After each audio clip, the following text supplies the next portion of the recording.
Pakistani train के hijack की सनसनी खबर जहन से ही नहीं गई कि एक और दिल दहला देने वाली खबर सामने आ गई। जी हां दोस्तों, पाकिस्तान इस समय भारी चुनौतियों का सामना कर रहा है।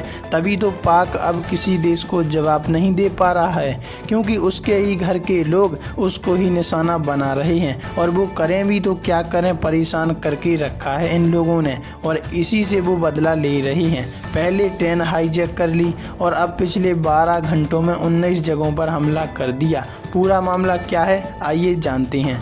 देखो, खबर सामने निकल कर आ रही है कि पड़ोसी देश पाकिस्तान के लिए पिछले कुछ दिन किसी बुरे सपने से कम नहीं गुजरे। आतंकियों के पनाहगार पाकिस्तान को अब खुद के पाले हुए आतंकी ही तबाह करने में जुट गए, जिसका खामियाजा वहां के आम लोगों को भुगतना पड़ रहा है। बलूचिस्तान में रविवार को 16 मार्च को पाकिस्तानी सेना के काफिले पर हमला हुआ, जिसमें कम से कम 7 जवानों की जानें गईं और 35 से ज़्यादा तो घायल हो गए। किसी भी समूह ने तुरंत जिम्मेदारी नहीं ली, लेकिन संदेह प्रतिबंधित बलूच लिबरेशन आर्मी मतलब BLA पर होने की संभावना है, क्योंकि BLA ने दावा किया कि उन्होंने पाक सेना के 90 जवानों को ढेर कर दिया। अब क्या है मामला, तो सुनो। ट्रेन हाईजैक के बाद हो रहे तबातोड़ हमले। जी हां, तबातोड़ हमले।